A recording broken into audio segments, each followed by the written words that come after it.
Liverpool's new signings graded. How Hugo Ekitike, Florian Wirtz, Jeremy Frimpong and Milos Kerkez got on in their Premier League debuts for the champions against Bournemouth. Liverpool made history at Anfield on Friday night as they became the first reigning champions to name as many as 4 Premier League debutants in their opening day starting.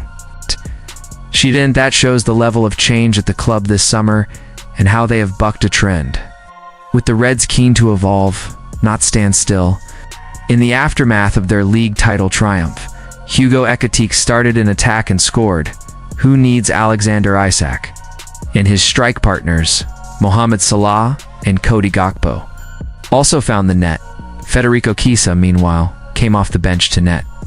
With fellow new boys Jeremy Frimpong, Milos Kerkez, and Florian Wirtz also starting, but who had a league debut.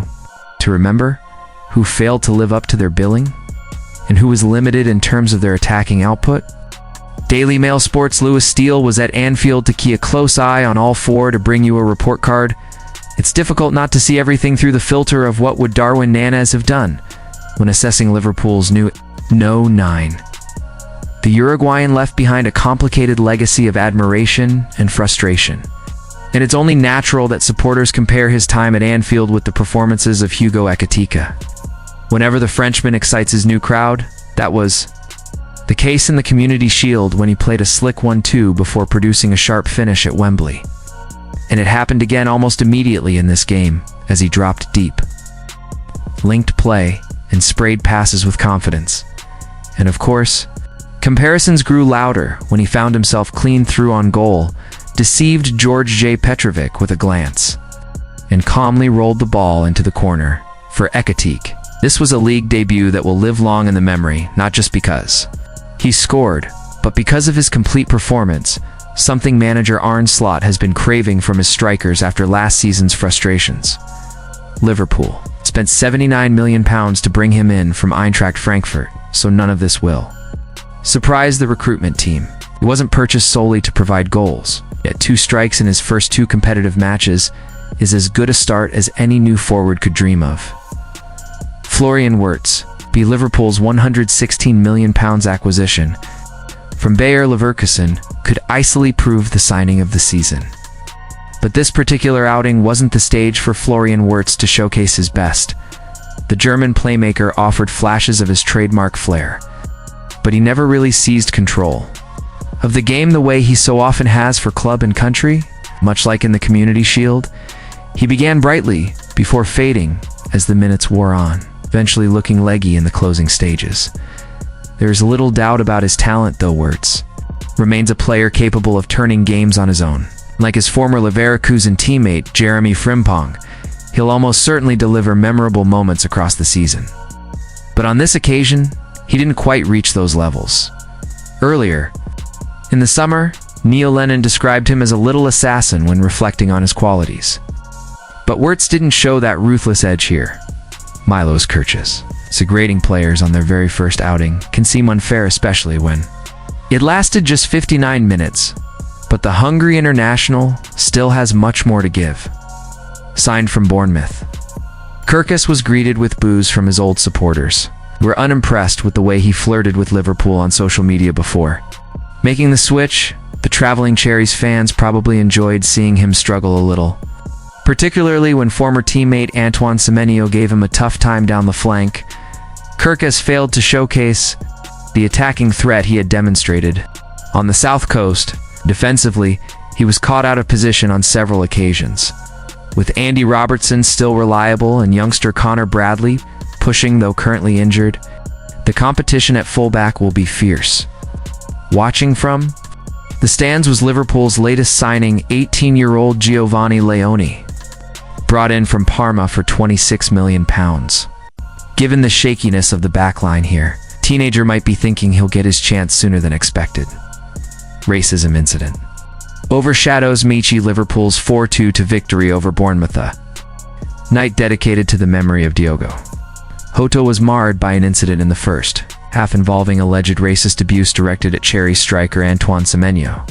The forward reported the abuse during the 28th minute, prompting referee Anthony Taylor to call both managers to the touchline while police officers present were informed. Despite the incident, Semino went on to score twice, though Liverpool sealed the win late on. After the match, Liverpool released a statement. Liverpool Football Club is aware of an allegation of racist abuse made during our Premier League game against AFC Bournemouth. We condemn racism and discrimination in all forms. It has no place in society or football. The club cannot comment further, while this remains the subject of an ongoing police investigation, which we will fully support. Bournemouth captain Adam Smith admitted the squad was shocked and angry. Totally unacceptable. I can't believe it still happens in this day and age. I don't know how Ant kept playing and scored the way he did. Fair play to him. I wanted the culprit removed straight away, but the police dealt with it. Our players, and Liverpool's, were very supportive, but it just makes you angry. The whole country's watching, and it's shocking. Manager Andoni Iraola echoed those frustrations, describing it as a big shame these things keep happening in what should have been a night of football. Liverpool boss Arne Slot added. It's something we absolutely do not want in football land, certainly not at Anfield. It's a sad part of the story because we should be talking about the beautiful tribute to Diogo Dot. This should never happen here, or anywhere. When Adam Wharton decided to leave Blackburn for Crystal Palace in South London, the move wasn't without family concerns. His grandmothers, in particular, were deeply anxious about him living so far from home. His father, John, later admitted that if Manchester United had come forward with a serious offer, that option would have been far easier for the family because of its closer distance to where they live. It's a reminder that transfers aren't always about wages or minutes on the pitch. Family ties and lifestyle considerations often weigh heavily too. Still, John has since made it clear that they don't regret choosing Palace, as the move has been good for Adam's career. But the situation does leave you wondering, if United had pushed harder earlier, might they have used that family preference to their advantage?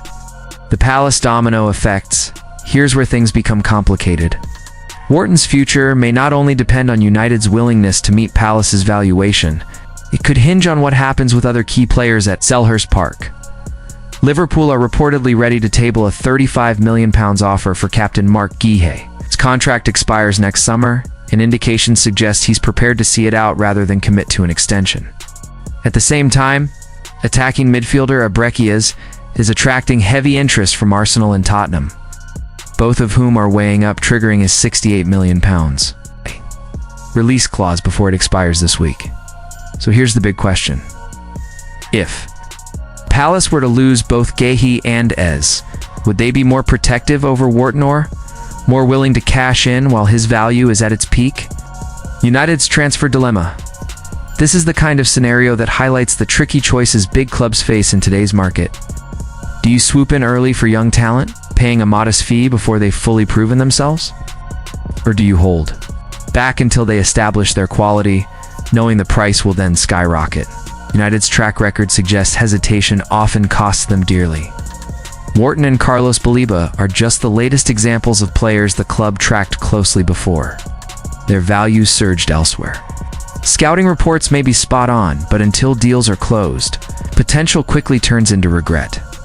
What Wharton would bring if manager Ruben Amorim does manage to bring Wharton to Old Trafford. The 21-year-old could be a major boost to the midfield. He offers energy, composure, and a level of Premier League maturity beyond his years. Having already earned England caps, he's shown he has the mentality to cope with pressure at the very highest level. With other new additions, such as Matthias Cunha, Brian Bumo, and Benjamin Zeko already secured before the opening clash with Arsenal, Amorim is clearly reshaping his squad with ambition. The question is whether Wharton could slot into his system immediately, or develop as part of a longer-term project. Amorim's outlook. The Portuguese coach has been open about his current selection headaches, but he views them positively. In his words, it's far better than last season when injuries left the club scrambling to put together a full sheet. He insists players now must fight for their places in training, which creates a competitive culture that could be ideal for a developing talent like Wharton, a missed opportunity, or at the right time. As United head into the new season, the Wharton story feels like both an opportunity and a warning. It's a chance to secure a talented young English midfielder